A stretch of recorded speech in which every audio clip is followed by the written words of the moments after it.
Well, good afternoon, Rugeley Fringe Festival. Obviously, we're not at a Fringe Festival, we're in our homes, or if we're lucky, in our gardens. So my name's Cathi Rae, and this is a short poetry set. I hope you enjoy it. I'm going to do some poems from my debut collection and some more recent work, which is related to and linked to the coronavirus, but I'm hoping not too sad or miserable. So here's the first piece. These are ones I haven't memorised yet. I'm going to have to read them.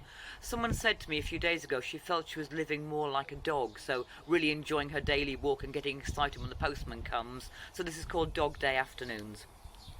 The dogs. Delightful and delighted by these strange days, loving every little scrap of lockdown, finally convinced the human caregivers to chill, relax, embrace the rhythm of a dog day afternoon. Meals that last an hour or two, naps because there's not much else to do, and everyone's excited now by post or Amazon and Deliveroo. Although, the dogs would like to remind you it's their job to jump with joy at doors, not yours. Thank you. Like many people, the last few months I've got very, very involved with gardening.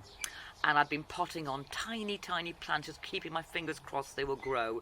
So this is called Potting On in a Pandemic. Today, I am potting on geraniums. No prize-winning specimens these, not liable to win awards for best in bloom, but shunted into corners of the supermarket, final home for plants that didn't make the grade and left to fade and die. Flower buds already fragmenting, falling, failing, leaves bruised by just too much touch. But I have hope, and a tiny bag of compost saved for just such an emergency. Live, I breathe, live.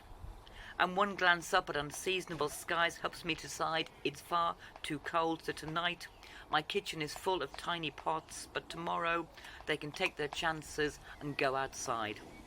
And this is the third pandemic poem, and I'm trying to focus on ones that I think are positive, or getting us to think about the interesting things that have been happening over the last few weeks. And most of us have been learning to communicate with friends in a very different way. So this is a poem about sharing love and communication when we can't actually get close to people. It's called Today Has Been a Good Day. Today has been a good day. A friend messages to let me know he's baking sourdough bread, and he would like nothing more, he says, than to stand at my door cradling a loaf, still oven warm, a loaf that we would tear apart with bare hands, smear the hunks with that good Polish jam, sit in the small sliver of my garden that gets the morning sun, and drink coffee out of mugs big as bowls, pretend that we're in France or somewhere else, anywhere else. But of course he can't. So instead sends a photograph, and in return I unearth the cherry jam, now lost behind a stack of tins. Take another picture, the promise of jam tomorrow. Thank you. I'm going to do two poems from my book.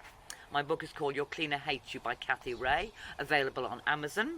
If you'd like to see more of my work, I have a YouTube channel, also unimaginatively called Cathi Rae. There are links there to my blog, to my book, and to more recent poetry. So here's two poems from Your Cleaner Hates You, again, available from Amazon. I have no shame. So this is called When Jamie Becomes Becky, and was written with a very specific person in mind, and the pronouns were carefully checked with them. They were happy with the pronouns we used. When Jamie becomes Becky, he feels lighter. Dancing becomes a joy and not a chore.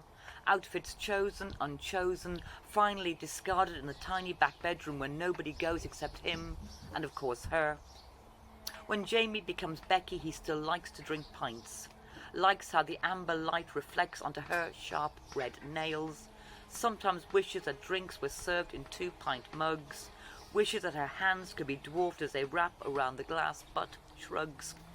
Makes the best of things, her Pandora bracelet tapping against the rim, chink, chink, chink. When Jamie becomes Becky, it is enough in itself. Enough for him, enough for her, no endgame except the possibility of near seduction in forgiving light, the possibility of almost passing. And that's dedicated to Jamie. Thank you for sharing your story with me. And the last poem I'm going to do for you is a happy poem about love and how love appears in lots of different ways. And this is called This Is Not a Love Song. This is not a love song, but you make art and music and good bread, And never forget that I don't like butter, so on picnics, my sandwiches are sliced separately, wrapped differently, ensuring that only I get to enjoy their delicious dryness. And this is not a love song, but as a DJ you kept your head down. Mujahideen hat just visible above the decks. Not really a hands in the air like you just don't care kind of guy, but just occasionally, if it was going well, you would risk a smile and then a quick 1, 2, 1, 2, 3 soft shoe shuffle.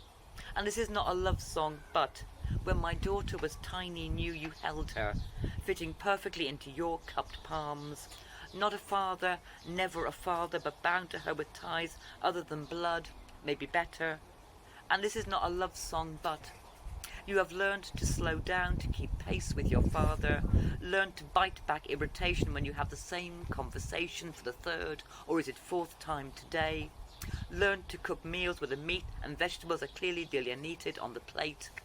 And this is not a love song, but over the years you have supported my attempts at dressage mediocrity, scouted backgrounds for photo shoots to meet my social media neediness, and always, always, always preview horror films just to check that I can take them.